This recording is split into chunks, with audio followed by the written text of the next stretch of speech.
Brought to you by Agilus Diagnostics.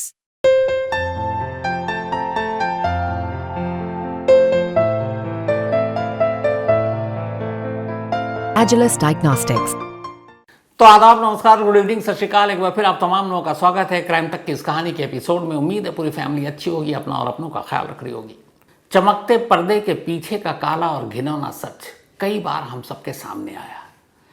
कुछ साल पहले एक मीटू नाम की मुहिम शुरू हुई थी और उसने भी बहुत सारे पोल खोले। लेकिन आज 7 साल पुराना एक केस, जिसने कभी उस केरल या ये कहें कि मलयालम फिल्म इंडस्ट्री में भूचाल ला दिया था, 7 साल पुराना वो केस एक दूसरे शक्ल में जिंदा हुआ और इस वक्त मलयालम फिल्म इंडस्ट्री में एक भूचाल सा आया हुआ है। हर रोज़ नए नए खुलासे हो रहे हैं, हर रोज़ इस्तीफे हो रहे हैं, बड़े बड़े स्टार को डायरेक्टर बाकी लोगों के नाम आ रहे हैं। और वजह क्या है कि मलयालम फिल्म इंडस्ट्री के चमकते पर्दे के पीछे का काला सच। एक ऐसी रिपोर्ट जिसने मलयालम फिल्म इंडस्ट्री या बॉलीवुड के काले सच को उजागर कर दिया है। यह है क्या, यह रिपोर्ट क्या है और मलयालम फिल्म इंडस्ट्री सुर्खियों में आजकल क्यों है? तो शुरू से लेकर आखिर तक की पूरी कहानी आपके सामने पेश है। मलयालम फिल्म इंडस्ट्री जब से OTT प्लेटफॉर्म पर हर जुबान की फिल्में आने लगी हैं, तो पहले ये होता था कि साउथ की कौन सी फिल्में, कौन सा एक्टर, अब घर घर में लोग जानते हैं। जैसे हिंदी फिल्मों के सितारों को हम जानते हैं, साउथ के हर फिल्म और फिल्म के सितारों को हम सभी जानते हैं। और इसका क्रेडिट जाता है OTT प्लेटफॉर्म को, जहाँ पर ये फिल्में डब होकर हिंदी में आती हैं। मलयालम फिल्म इंडस्ट्री या बॉलीवुड अगर कहें, सिर्फ 2-4 आपको नाम आपके सामने रखूँगा, चेहरे आपके जहन के आगे तैरने लगेंगे। मोहनलाल शानदार कलाकार, ममूटी बेमिसाल कलाकार। इसके अलावा अगर आप बात करें दुल्कान हैदर, एक बेहतरीन एक्टर। इसके अलावा फहाद फासिल, पुष्पा फिल्म आपने देखी होगी जिसमें आखिर में इंस्पेक्टर का रोल किया। तो दुलकर सलमान, फहाद हासिल, ममूटी, मोहनलाल जैसे मंझे हुए कलाकार इसी बॉलीवुड यानी कि मलयालम फिल्म इंडस्ट्री से आते हैं। मलयालम फिल्म इंडस्ट्री OTT के आने के बाद तेज़ी से बढ़ती हुई एक इंडस्ट्री है। अभी इसी साल का जो डेटा है उनका, सिर्फ 8 महीने, अभी 8 ही महीने हुआ, अगस्त का महीना चल रहा है, मलयालम फिल्म इंडस्ट्री ने करीब 1000 करोड़ रुपए का बिजनेस किया है। तो आप इससे अंदाज़ा लगा सकते हैं कि कभी 200-400 करोड़ की ये फिल्म इंडस्ट्री आज 1000 करोड़ से ज़्यादा की हो चुकी है। इसी बॉलीवुड में आज से 7 साल पहले एक हादसा होता है। बात 17 फरवरी 2017 की है। एक जानी मानी एक्ट्रेस, लीड हीरोइन इस मलयालम फिल्म इंडस्ट्री की, कोची की तरफ जा रही थी कार में। अचानक एक सुनसान जगह पर उनके कार का रास्ता रोका जाता है। 5 लोग गाड़ी से उतरते हैं और इस मलयालम फिल्म इंडस्ट्री की जानी मानी एक्ट्रेस को किडनैप कर लेते हैं। इसके बाद ये कार कोची की सड़कों पर 2 घंटे तक घूमती रहती है और वो लोग उस एक्ट्रेस के साथ उसी कार में उसको एक तरह से किडनैप करने के बाद उसको मारते पीटते हैं, उसका यौन शोषण करते हैं और ये सब कुछ बाकायदा कैमरे पे रिकॉर्ड करते रहते हैं। 2 घंटे के बाद इस कार को मलयालम फिल्म इंडस्ट्री के ही एक जाने माने प्रोड्यूसर के घर के बाहर रोका जाता है और उस हीरोइन को उस कार से निकाल कर फेंक दिया जाता है। वो हीरोइन अब उस प्रोड्यूसर साहब के बंगले में दाखिल होती है और वहाँ जाकर अपनी पूरी आप बीती बताती है, बुरी तरह से डरी सहमी हुई। इसके बाद उन प्रोड्यूसर साहब के कहने पर वो हीरोइन हिम्मत करती है और जाकर पुलिस स्टेशन में रिपोर्ट लिखाती है खुद की किडनैपिंग, यौन शोषण, मारपीट और उस वीडियोग्राफी की भी, जो फिल्म को शूट किया गया था उसके साथ जो कुछ हुआ। अब जैसे ही पुलिस में ये रिपोर्ट दर्ज होती है, अगले दिन मीडिया में खबर आती है, मलयालम फिल्म इंडस्ट्री में भूचाल आ जाता है और हर केरल के न्यूज़पेपर में ये खबर सुर्खियों में, क्योंकि वो एक लीड एक्ट्रेस हुआ करती थी, जानी मानी हीरोइन। अब पुलिस तफ्तीश करती है। ये जो लीड हीरोइन थी वो उस कार में शामिल 5 में से एक शख्स को जानती थी, क्योंकि वो शख्स फिल्म इंडस्ट्री के लोगों को कार रेंट पे दिया करता था। तो उन्होंने उसका नाम लिया, पुलिस ने उसे पकड़ा, उसके बाकी साथियों को पकड़ा, धीरे धीरे जांच आगे बढ़ी। फिर जिस मेन शख्स को जो कार रेंट पे दिया करता था, जब उससे पूछताछ हुई तो उसके पास से पुलिस को एक लेटर मिला और वो लेटर उसी अक्यूज्ड के हाथ का लिखा हुआ था, लेकिन लेटर भेज रहा था वो उस वक्त के बॉलीवुड के सुपरस्टार दिलीप, जाने माना एक्टर, उनके नाम पर। अब जैसे ही उस लेटर को पढ़ा पुलिस ने, पुलिस वाले भी हैरान। पता चला कि इस पूरे केस का मास्टरमाइंड कोई और नहीं बल्कि मलयालम फिल्म इंडस्ट्री का वो सुपरस्टार दिलीप है। इसके बाद एफआईआर में 8वें नंबर पर दिलीप का नाम शामिल किया गया। दिलीप मतलब बॉलीवुड का एक बड़ा सितारा, और न सिर्फ बड़ा सितारा बल्कि प्रोडक्शन हाउस, उसके एग्जीबिटर, वो बाकी फिल्म इंडस्ट्री से जुड़ी हुई हर चीज़ में उसका दखल था। यहाँ तक कि उसके अपने थिएटर, सिनेमा हॉल थे जहाँ फिल्में रिलीज़ होती थी। और कहते हैं कि जिस तेज़ी से वो आगे बढ़ा था वो ममूटी और मोहनलाल को भी पीछे छोड़ने वाला था। अब इस कद का एक सुपरस्टार दिलीप एक हीरोइन के किडनैपिंग, उसका यौन शोषण और उसके बाद उसको फिल्माने का आरोपी बनाया जाता है और फिर आखिरकार केरल पुलिस उसे गिरफ्तार करती है। दिलीप की गिरफ्तारी एक बड़ी खबर थी। गिरफ्तारी के बाद उसे जेल भेजा जाता है। पूरे 85 दिनों तक वो जेल में रहता है और 85 दिन के बाद जमानत पर बाहर आता है। इधर जब ये मामला अखबारों में सुर्खियों में आया तो इस हीरोइन ने जब अपनी कहानी बताई तो लोगों को हीरोइन के साथ हमदर्दी हुई और ये हुआ कि उसे इंसाफ दिलाना चाहिए। पर इंसाफ दिलाए कौन? सरकार और बाकी लोग सब एक तरह से उस दिलीप के आगे बिछे हुए थे, क्योंकि सुपरस्टार था, बहुत बड़ा, बहुत बड़ी हस्ती। तो सरकार और पुलिस से मायूस होकर केरल की 18 जानी मानी महिलाओं ने, जिनमें कुछ फिल्म इंडस्ट्री से भी जुड़ी हुई थी, कुछ एनजीओ से थी, इन लोगों ने एक ऑर्गेनाइजेशन बनाया, 18 महिलाओं ने, और उस ऑर्गेनाइजेशन का इन्होंने नाम रखा विमेन इन सिनेमा कलेक्टिव। और इस संगठन के तले उन्होंने उस हीरोइन के इंसाफ की एक मुहिम छेड़ दी। धीरे धीरे लोग इससे जुड़ते गए, मीडिया ने भी इसको हाईलाइट किया, लोगों का सपोर्ट आना शुरू हुआ। अब ये संगठन एक बड़ा आंदोलन के तौर पर देखा जाने लगा।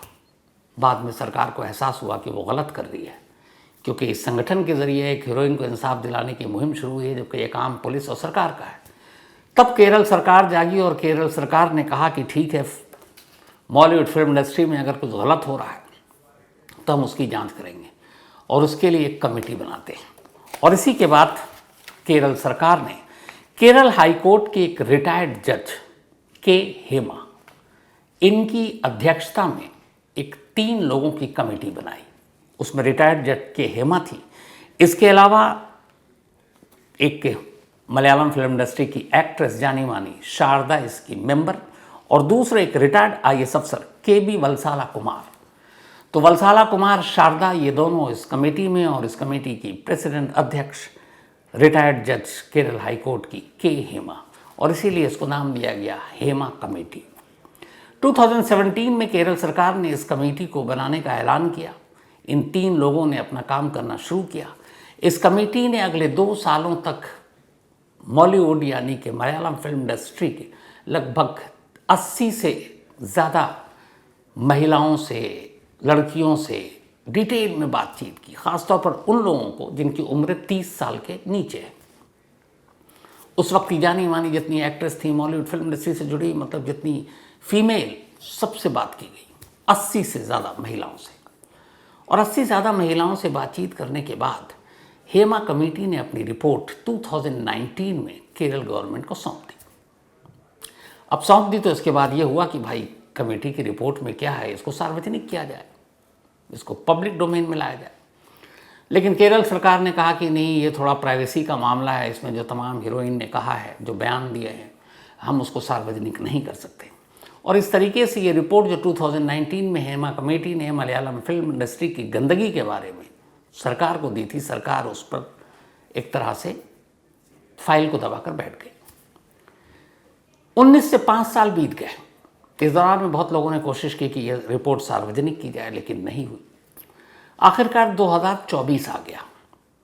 कुछ लोग, कुछ मीडिया के लोग, पहले आरटीआई के थ्रू उन्होंने सारी एप्लीकेशन दी, फिर कोर्ट पहुंचे और उन्होंने कहा कि भाई इस कमेटी की जो रिपोर्ट है, मलयालम फिल्म इंडस्ट्री में अगर कुछ खराबी है, गंदगी है, तो उसको सामने लाया जाना चाहिए ताकि उन चीज़ों को दूर किया जा सके। ये क्या है कि सरकार उसको दबा कर बैठ गई। आखिरकार आदेश आया और कहा गया कि इस रिपोर्ट को सार्वजनिक किया जाए। अब रिपोर्ट करीब लगभग 300 पन्ने के आसपास, बल्कि 296 पन्नों की रिपोर्ट थी। 19 अगस्त को सरकार ने फैसला किया कि ठीक है, इस रिपोर्ट को हम सार्वजनिक करते हैं, हेमा कमेटी की रिपोर्ट मॉलीवुड के बारे में। लेकिन सरकार ने फिर भी 55 पन्ने रोक लिए इस रिपोर्ट से। उन्होंने कहा कि 55 पेजेस हम इसलिए सार्वजनिक नहीं करेंगे क्योंकि इनमें से बहुत सारे लोगों की प्राइवेसी का मामला है, तो हम उस रिपोर्ट को सार्वजनिक नहीं करेंगे। बाकी 55 माइनस करके 251 पन्नों की ये रिपोर्ट सार्वजनिक कर दी गई 19 अगस्त को।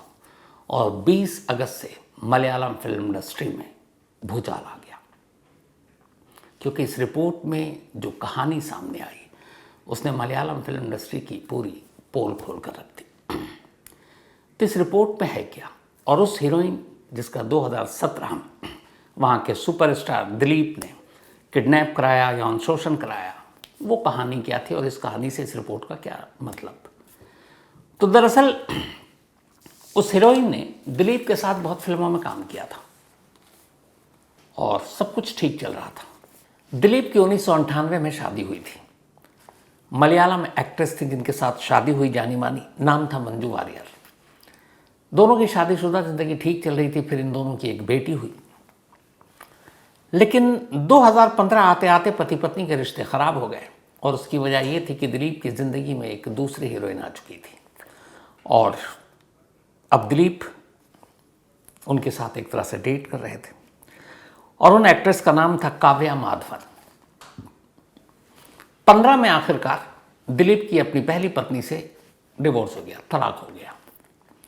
और कहते हैं 2017 में जिस हीरोइन का किडनैप कराया गया था, उस हीरोइन ने दिलीप की उस पहली पत्नी को, यानी मंजू वारियर को, ये बता दिया था कि तुम्हारे पति का उस दूसरी एक्ट्रेस के साथ अफेयर चल रहा है। और ये बात दिलीप को नागवार गुजरी कि वो उसके फैमिली अफेयर में क्यों दखल दे रही है, वो उसकी चुगली क्यों कर रही है। और फिर वो सच सामने आया। 15 में तलाक हुआ और उसके बाद 2018 में दिलीप ने दूसरी शादी कर ली उसी काव्या माधवन से, जिसके बारे में उस हीरोइन ने कहा था। अब यहीं से ये दुश्मनी शुरू हो गई। और इस शादी से पहले 2017 में दिलीप ने बदला लिया, उस हीरोइन का किडनैप कराकर, उसका यौन शोषण करवाकर, उसकी वीडियो बनाकर, ताकि उसे ब्लैकमेल कर सकें और वो चुप रहे। और फिर ये हालात पैदा किए कि उसे फिल्म इंडस्ट्री में कभी काम नहीं मिले और वाकई कभी काम मिला नहीं।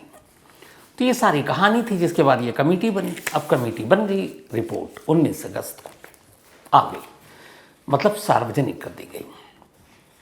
अब जैसे ही रिपोर्ट सामने आई, एक एक कर चेहरे बेनकाब होते गए। जाने माने एक डायरेक्टर मलयालम फिल्म इंडस्ट्री के, उनके ऊपर एक हीरोइन ने इल्ज़ाम लगाया कि उन्होंने उसका यौन शोषण किया। इसके अलावा सिद्दीकी, मलयालम फिल्म के एक जाना माना चेहरा, एक अदाकार, एक हीरोइन ने इल्ज़ाम लगाया कि एक आउटडोर शूटिंग के दौरान होटल के अंदर रात को सिद्दीकी ने उसका रेप किया। और अब एक एक कर जब हीरोइन सारे सामने आती गई, अलग अलग नाम लेती गई, तो अब केरल सरकार भी दबाव में। इसके बाद केरल सरकार ने एक स्पेशल इन्वेस्टिगेटिव टीम पुलिस की बनाई और कहा कि मामले की तफ्तीश करो, एफआईआर दर्ज करो। तो सिद्दीकी के खिलाफ तो एफआईआर का मामला दर्ज हो गया। हालांकि सिद्दीकी ने बयान दिया है कि ये सब बकवास है, फिल्म इंडस्ट्री को बदनाम करने की कोशिश की जा रही है। लेकिन इसके साथ साथ फिर उंगली उठी मलयालम फिल्म की इंडस्ट्री का जो एसोसिएशन है उसके ऊपर, और वो नाम है मलयालम मूवी आर्टिस्ट एसोसिएशन। और इसके अध्यक्ष जो है वो कोई और नहीं है, मतलब मैं सिर्फ मलयालम नहीं कहूँगा, इंडियन फिल्म इंडस्ट्री के one of the finest actor Mohanlal इसके अध्यक्ष हैं। मोहनलाल ने भी इस्तीफ़ा दे दिया और मोहनलाल के साथ मलयालम मूवी आर्टिस्ट एसोसिएशन से जुड़े हुए 17 के 17 मेंबर ने इस्तीफ़ा दे दिया, ये कहते हुए कि हम मौलिकता और नैतिकता के आधार पर इस्तीफ़ा दे रहे हैं, क्योंकि इस कमेटी में ऐसी ऐसी रिपोर्ट हमारी इंडस्ट्री के बारे में है और अगर हम कुछ नहीं कर पाए तो फिर हमें इस एसोसिएशन में रहने का कोई हक नहीं है।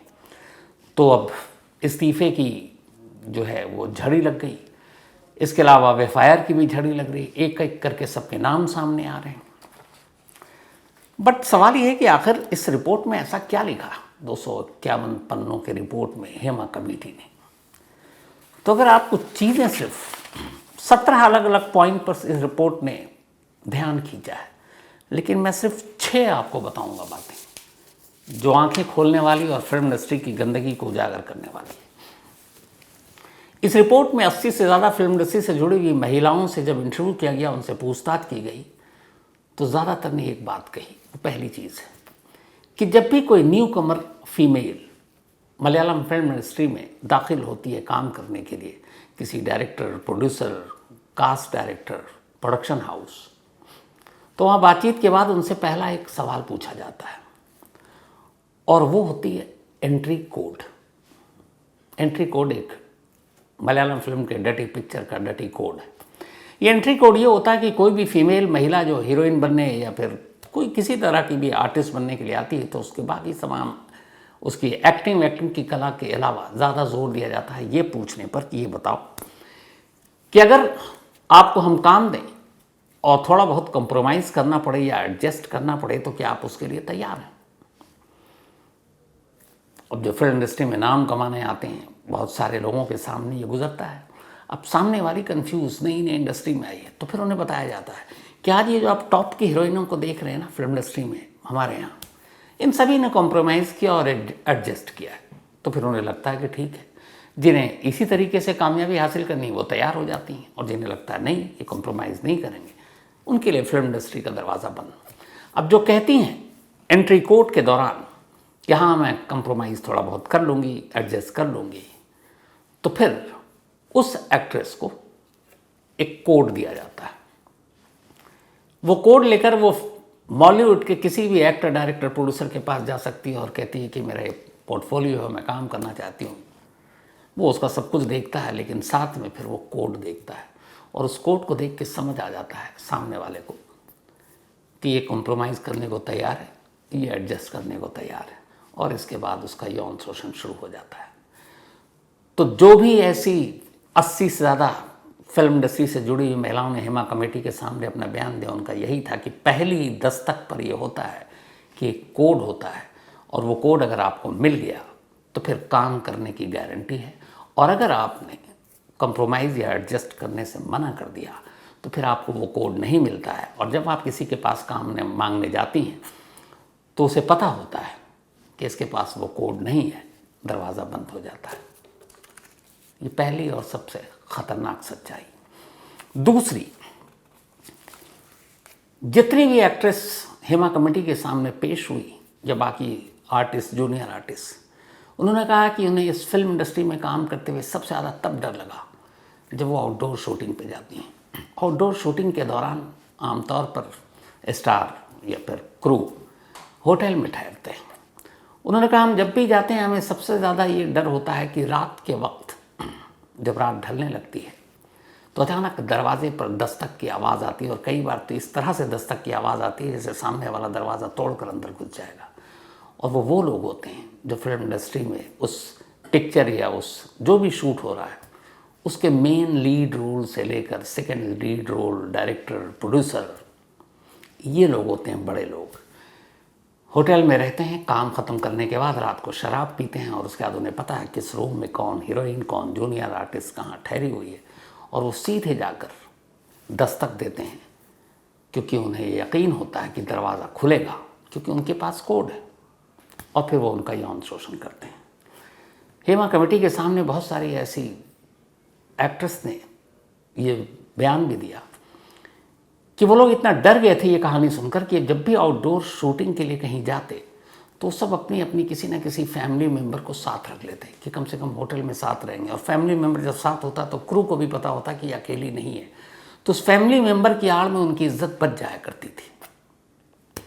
हालांकि फैमिली मेम्बर जब जब कोई लेकर जाती तो जो बाकी लोग थे, जो इस तरह के गिद्ध और भूखे, उन्हें बहुत बुरा लगता और वो सेट पर बुरा बर्ताव करते थे, क्योंकि उन्हें मालूम था कि रात को दस्तक दे नहीं सकते, दरवाज़ा खुलेगा नहीं। दूसरी चीज़ थी। तीसरी बड़ी इंपॉर्टेंट, कमेटी ने बताया कि जितने बड़े बड़े स्टार हैं, अपने आप को कहते हैं, इन सब ने फेक फ़ैन क्लब बना रखा है, और एक एक स्टार अपने नाम से अलग अलग कई फ़ैन क्लब बना रखता है, और इस फ़ैन क्लब को बनाने के लिए अलग अलग कंपनियां जो उनसे पैसे लेती हैं, और फिर वो फ़ैन क्लब उनको सोशल मीडिया पर खूब हाईलाइट करता है। यहाँ तक तो ठीक है, करा लो, लेकिन इसका दूसरा और काला पहलू ये है कि अगर कोई हीरोइन इस तरह के बर्ताव या इस तरह के यौन शोषण के बारे में उस हीरो के खिलाफ या किसी भी डायरेक्टर प्रोड्यूसर के खिलाफ अपना मुंह खोलती है, तो फिर यही फ़ैन क्लब उसी हीरोइन या उसी फीमेल एक्ट्रेस के खिलाफ एक मुहिम छेड़ देता है कि ये देखो इस तरीके से कर रही, इस तरीके, तो फिर वो एक तरह से एकदम ब्लैकआउट हो जाती है। तो फ़ैन क्लब का इस्तेमाल न सिर्फ अपने अपने स्टार को प्रचार करने के लिए किया जाता है, बल्कि जो आवाज़ उठाते हैं उनकी आवाज़ को दबाने के लिए भी ये फ़ैन क्लब उनके ऊपर लांछन लगाता है। ये इस कमेटी से खुलासा हुआ है। जूनियर आर्टिस्ट के बारे में तो ये है कि उनके बारे में ना ही बोला जाए तो कुछ अच्छा है इस कमेटी की रिपोर्ट में, क्योंकि उनके साथ गुलामों जैसा सलूक होता है। मतलब कुछ नहीं, कोई इंतज़ाम नहीं, बस ये समझ लें कि वो गुलाम है उस पूरे क्रू मेंबर या उस पूरे फिल्म इंडस्ट्री के सेट पर। टॉप एक्ट्रेस, लीड एक्ट्रेस को छोड़ दें जो काम करती हैं, इसके अलावा सबसे बुरी चीज़ जो बताई गई है कि जितने भी फिल्म की शूटिंग के दौरान जो फीमेल स्टाफ होती हैं या एक्टर, जूनियर आर्टिस्ट जो भी, उनके लिए वॉशरूम तक अलग नहीं होता है और उन्हें कहा जाता है आप खुले में जाओ, खुले में आप करो। कोई कैसे खुले में कर सकता है जिसके आपके इर्द गिर्द तमाम मर्द मंडरा रहे, तमाम क्रू मेंबर मंडरा रहे, और उनसे कहा जाता है। खौफ का आलम ये होता है कि ऐसी स्टाफ जिन्हें पता है कि उनके लिए वॉशरूम नहीं, और जो एक्टर और लीड एक्ट्रेस के लिए है या वैनिटी वैन उसमें वो दाखिल नहीं हो सकती, उनके लिए मना है, तो वो क्या करती हैं?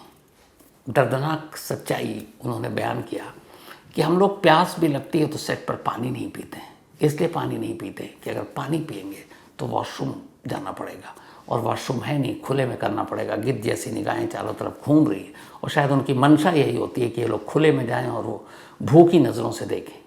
कभी उनके लिए वॉशरूम अलग से और इन सब चीज़ों का इंतज़ाम नहीं किया गया। और सबसे बड़ी बात ये कि बिना कंप्रोमाइज़ के बॉलीवुड में आपके लिए कोई जगह नहीं है। इस कमेटी की रिपोर्ट। अब आप बताइए, ये जो हम चमकते पर्दे पर तमाम हीरो हीरोइन बाकी सबको देखते हैं, खुश होते हैं, क्या शूटिंग, क्या कहानी, क्या फिल्में, और उसके पीछे का ये काला और खौफनाक सच, तो फिर ये चमकता पर्दा है कहाँ? ये तो बहुत ही बदनुमा और अजीब सा एक पर्दा है जो अपने पीछे इतनी सारी बुरी चीज़ों को छुपाए हुआ है। दिखाता चमक धमक है और पीछे सिर्फ काली और अंधेरा। तो बॉलीवुड को इस वक्त भूचाल में लाया है इसी हेमा कमेटी की रिपोर्ट ने। अब भाई आगे आगे देखिए, क्योंकि एफआईआर की झड़ी लग गई है, पता नहीं कितने चेहरे अभी सामने आएंगे, कितनी कहानियां सामने आएंगी। अब इस कमेटी की रिपोर्ट सार्वजनिक होने के बाद बॉलीवुड की वो तमाम हीरोइन जो अब तक डर से या बाइकआउट के डर से या फिल्म इंडस्ट्री से पत्ता कट जाने के डर से खामोश थी, धीरे धीरे अब वो सब अपनी कहानी लेकर सामने आ रही हैं। आने वाले वक्त में ये भूचाल और आगे तक जाएगा। तो आज की कहानी में इतना ही, लेकिन कहानी ख़त्म करूं उससे पहले वही अपना सिलसिला। आज हमारे एक सचिन गौड़, बड़े भले अच्छे इंसान, कहते हैं जब इनसे पूछो पार्टी कब, तो कहते हैं वीकेंड पे, और वो वीकेंड कभी आता नहीं है।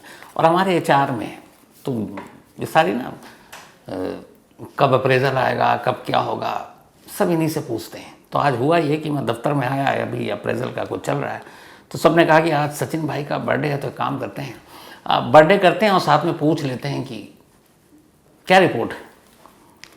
तो ये इतने पॉपुलर हैं पर दिल के अच्छे हैं, जो भी एचआर से रिलेटेड काम होता है वो एकदम फटाफट कर देते हैं।